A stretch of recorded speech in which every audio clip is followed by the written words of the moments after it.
So I'm in Hong Kong today, and I'm talking with Alistair Angus, which is going to be a fascinating conversation for you, I'm sure. So, Alistair, welcome to 360 Conversations podcast and this series, Asia in the West. Thank you very much for having me. So, how did you get here? Well, I was an entrepreneur in London, and I set up a M&A and consultancy business, advising specifically creative and technology businesses, so publishers, advertising agencies, branding companies, technology companies. When was that, Alistair? That was about 15 years ago. Okay. And about 5 years ago, I guess we felt that we needed to expand, and historically, I guess we would have typically moved westwards to New York. But the way the world had moved on by that time, we thought, let's go eastwards. And so we came over to Hong Kong, which was a market that I worked in for a previous company. And, you know, it's a relatively easy market. It's a sort of gentle gateway into Asia. And found that many of the services and skills that we developed in Europe were completely relevant here. They had to be tailored slightly for the audience, slightly different KPIs, slightly different metrics, but essentially the requirements were very similar. So having done that for a year, based out of the UK, I then moved here about 4 or 5 years ago and have been based here ever since, and it's gone very well. So when I mention conversations taking place between Asia and the West, especially China and the West, what does that bring to mind for you? What does that mean? Well, the main conversation that we have at the moment is European and Western businesses trying to understand Asia, and Asia's pretty broad, so it's quite difficult to describe it in its entirety. You know, the relationship with China would be very different potentially to a relationship with Indonesia. Are we talking specifically about Indonesia? You choose. Okay, we'll talk generally about Asia, okay. If that's all right. Okay, so you know, so we've got a lot of European companies, North American companies who want to do business in Asia. But it's a fragmented market. It's growing quickly, but they don't really understand it necessarily particularly well. Multiple languages, some very high growth rates, but often from very small bases. So it looks very different to, you know, potentially more developed economies. The conversation the other way is there are now bigger Asian businesses, you know, very much wanting to do business in the West. And that's always been true. I mean, that's been true for a while with, you know, Japan and Korea, but with China particularly, there's been, you know, seems to be a real push. And in the sector that we operate mainly in, which is in communications and advertising, etc., you know, the global Chinese network has not yet happened, but probably will happen. You know, we've got them in France, got them in America, got them in London, got them in Japan, got them in Korea, but we don't really have one yet for China. So, and I think there's probably, you know, be interesting to see how that happens and how it manifests itself. And when you say we've got them in this and we've got them in that, what is the them?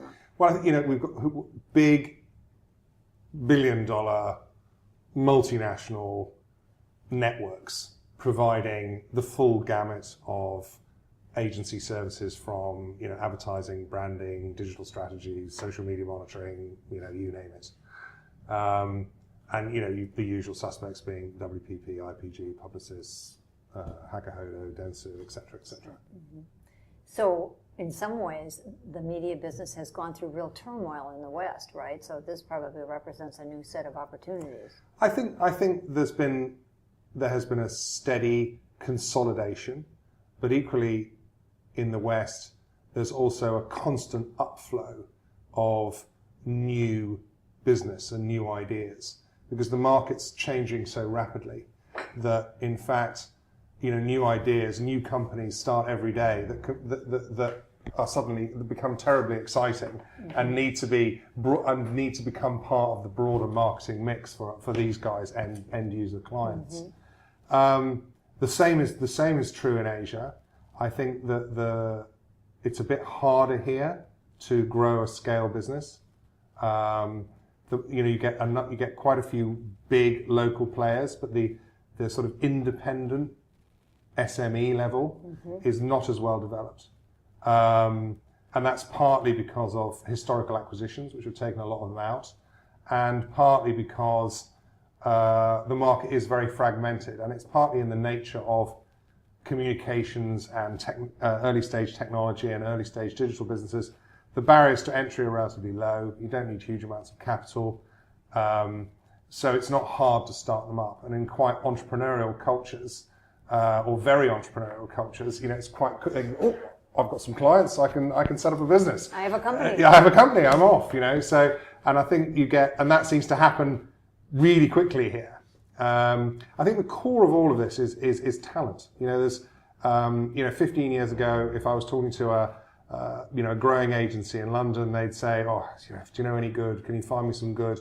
And you go to one in Shanghai, it's exactly the same. Can you find me a good? There's always a shortage of talent, and in a fast-moving industry, because there's been so much dramatic change over the last 10 years because of digitalization of everything.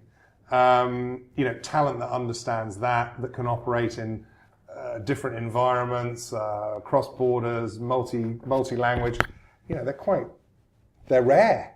And that drives a lot of acquisition, because in a way what you're trying to find is good people, and one of the definitions of good people is they've built a good business, and I think there'll always be, and that's what drives the continued transactions in our space. So how well do you think the Western world understands China? I have to say, I've traveled all over Asia, and most people in most countries, with some cultural differences, are all pretty much after the same thing. They want to look after their family, they want to do something interesting, they want to be rewarded for their job, they want to be treated reasonably decently. So at a basic level, I don't think there's very much difference at all. At an operational level, there's massive cultural difference, and perhaps maybe a slightly longer term vision here. But I think it's semantics. I really don't think there's that much difference. And in terms of understanding, I think you have to be careful. And if we take it back to talent, hiring individuals is quite risky, because you're putting a huge amount of responsibility on one person who may be the only language speaker you have. Mm-hmm.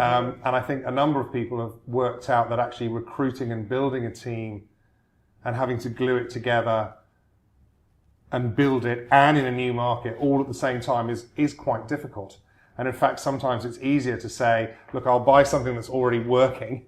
I'll do my due diligence on fit and culture and as much as financial. And that's possibly a lower risk and faster way into a market than trying to learn all of the nuances either through a third party or from a distance, which I think would be really difficult. I mean, I don't think you really appreciate the differences till you get here.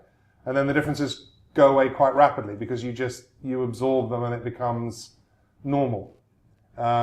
And I don't think it's really any more difference than working in London or working in Paris at one level. Mm. But I'm fascinated by when you talk about hiring, for example. When I first started, let me ask it a different way. So you came here 5 years ago. Has anything shifted in those 5 years in terms of the general business climate? I think it gets easier, but I'm not sure whether that's the climate or just better knowledge.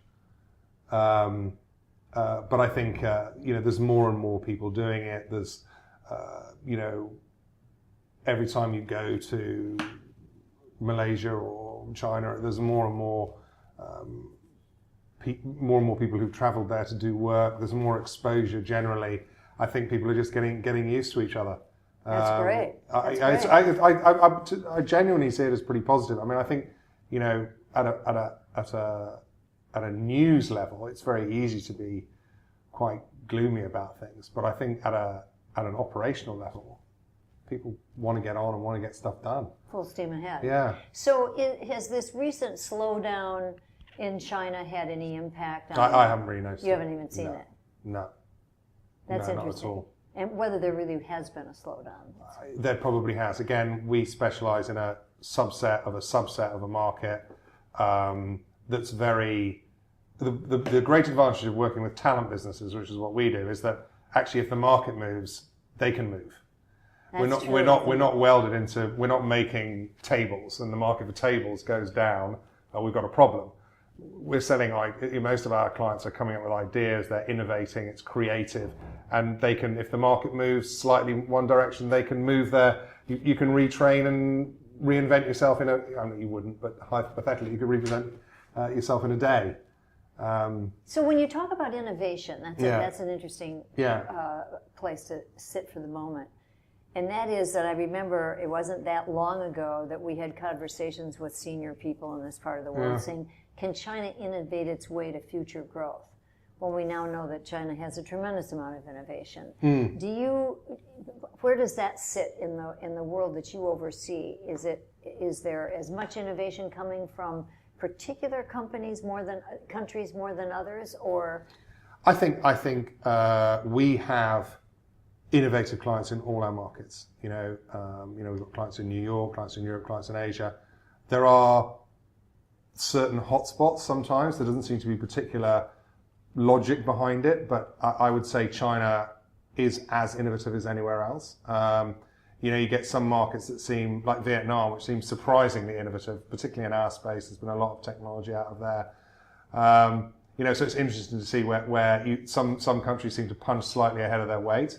But generally, I think, the internet, because it's grown up slightly differently in China, has perhaps has given regional specialists a bit of an advantage because they don't have the usual channels available to them. They've got their own domestic channels. So you have to be able to do that, and that's all in Chinese. And, so there's a slightly different dynamic there.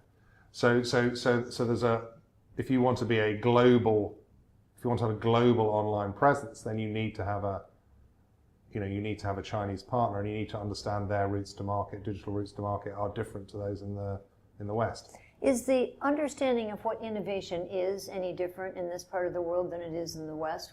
It seems to me that people tend to define innovation as kind of an either-or. It's highly disruptive. There wasn't one yesterday and there is one today. Or it's evolutionary. It's improving on the way stuff was done before, and the ultimate result of that is, in fact, innovative. Do you see that distinction? Is it just a matter of semantics and it doesn't matter?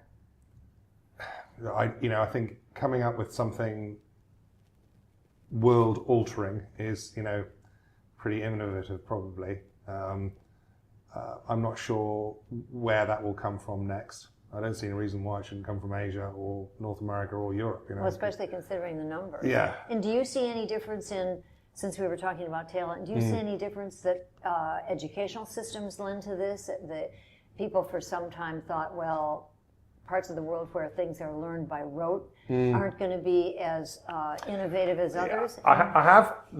When I first came here, there was a certain perception that at the very creative end of the industry that we work in, that potentially, it was harder to find people with those skills in China. But I don't have any, it's totally third party opinion. I'm not a creative, so I wouldn't be able to tell whether it was or not. But I have, but whether that's actually true or just a kind of, and it's partly the age of the market.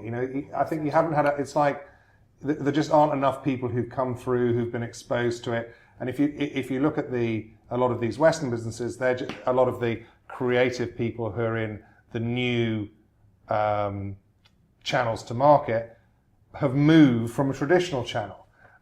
So they've got years and years of legacy creatives, whereas China and some of the markets in Asia have had a much shorter period of time. So they just don't have enough. But they'll probably, it wouldn't surprise me if in a few years they're ahead. because there's lots of very bright people who are pretty keen to get ahead. And they're not burdened by, here's the way we did it yesterday. No, and I think particularly with digital disruption, I think the fact that many of these people have only ever seen, a highly integrated, highly digitized, smart mobile, internet everywhere, wireless everywhere environment, whereas people my age, still remember when everything was the only way you could sell anything was on the television, so really that, so they're not, I don't think they suffer from the same constraints that perhaps we do in some ways, the legacy constraints. So it sounds to me like you're pretty bullish about all of this. I'm pretty positive generally. You don't get on a plane and come to Asia, unless you're reasonably positive. Unless you're open to yeah. adventure. And so where if you have your druthers, and where do you think the big opportunity lies for your business in particular? I think China for us is going to be it's a huge market and it's very developed. There are other markets in the region that are growing quickly, but they're either quite small or they're growing from a relatively small base. Mm-hmm. You've got other markets that are easier to do work in. So, Hong Kong's very easy to work in, but it's a small market. Singapore's very easy to do work in, but again, it's a relatively small market.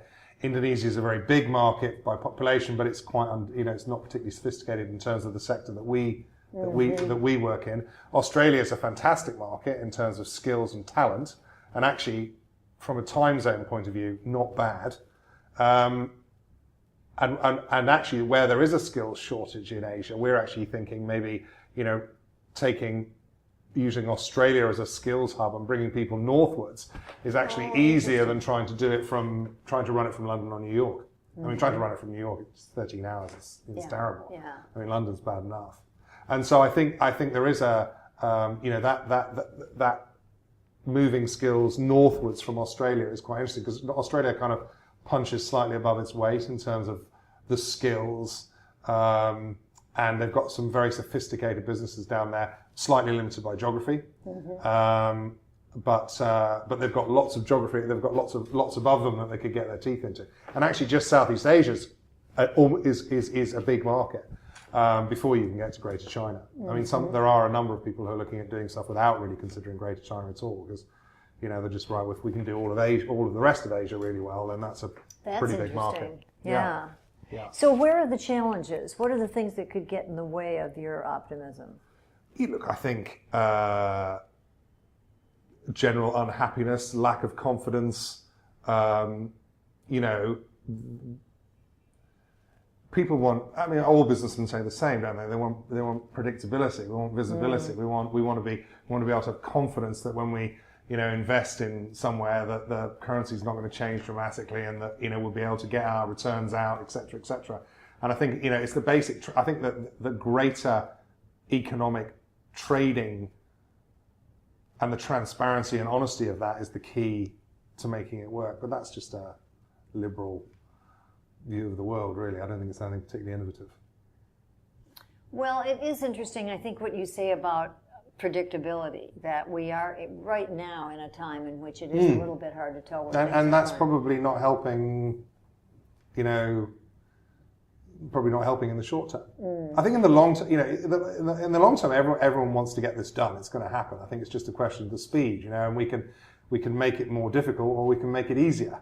At the moment, we seem to be looking at, there's a lot of disruption, isn't there? Brexit, US elections, etc. Yeah, interesting when you think about your business too, that we've never had more ability to communicate in terms of technology, and yet it seems as if on very basic levels in certain parts of the world we have not been listening to each other.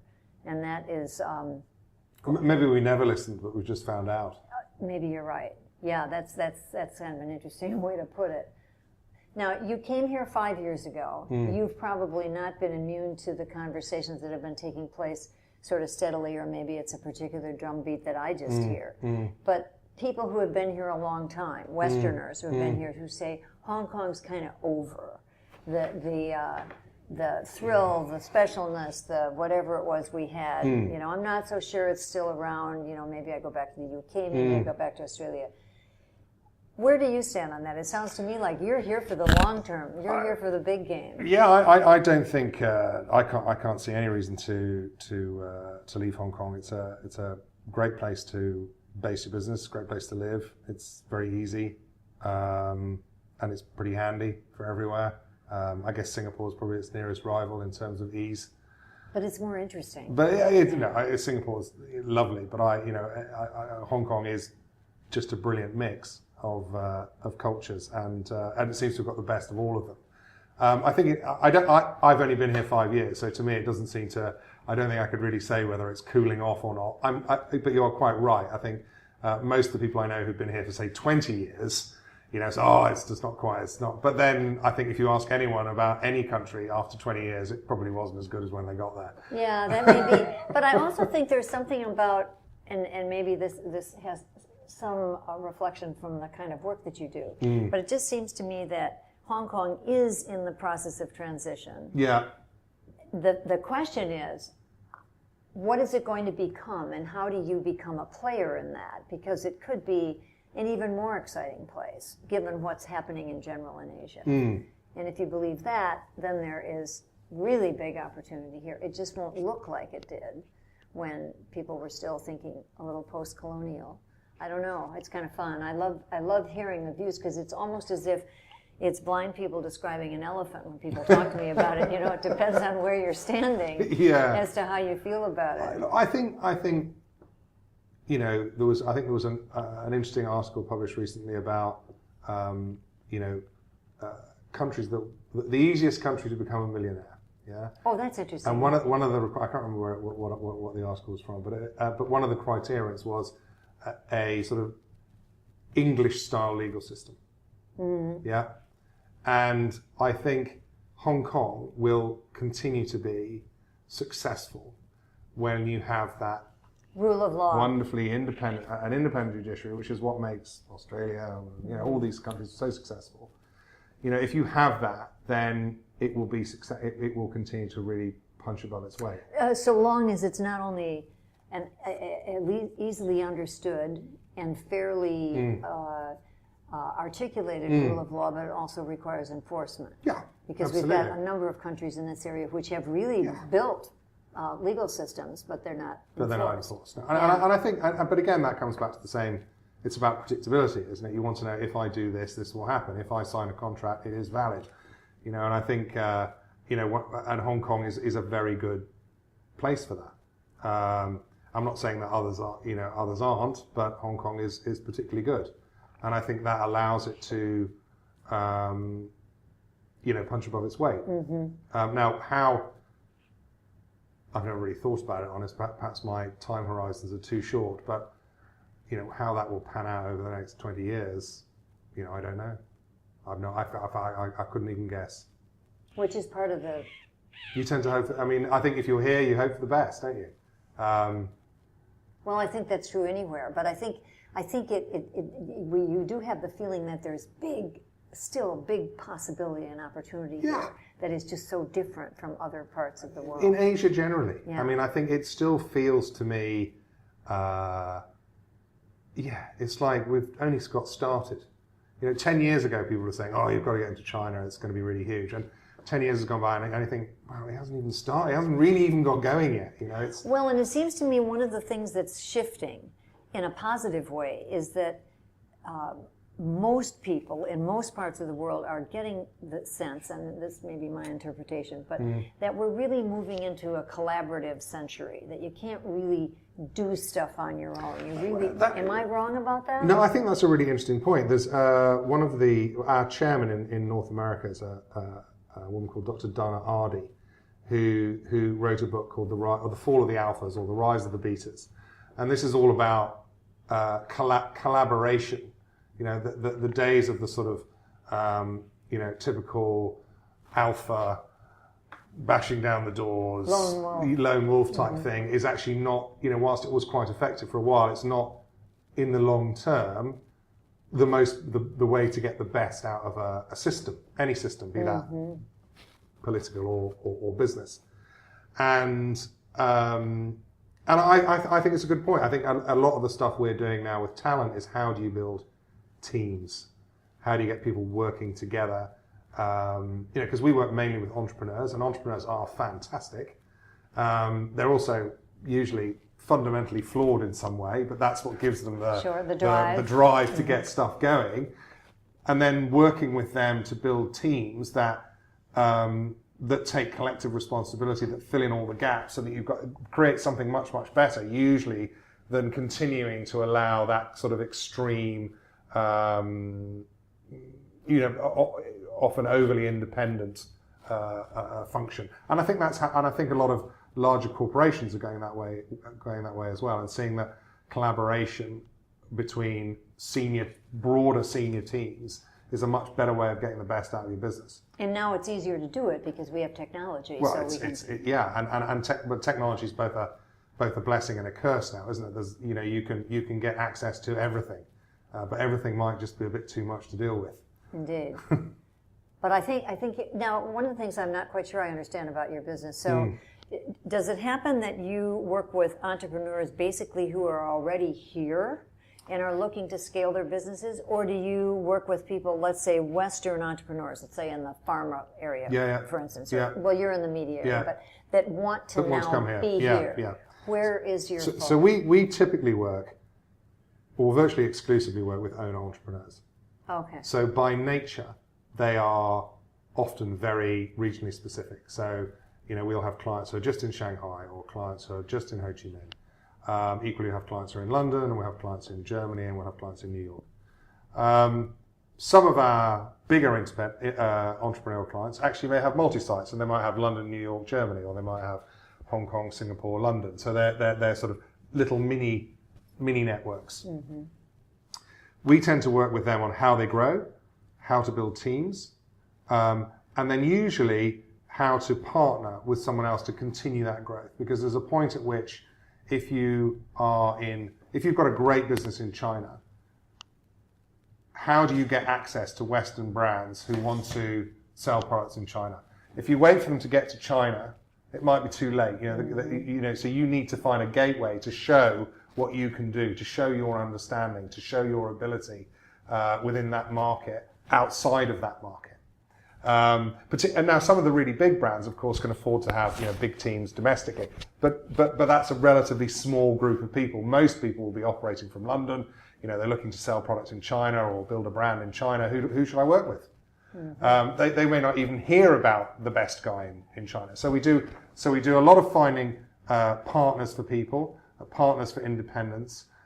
We help independents grow, and then actually as part of that, and usually as an output of strategy, is if you can't grow anymore on your own, then you need to grow with somebody else. So there's that collaborative thing. And that becomes and that can be from a JV right the way through to a trade sale.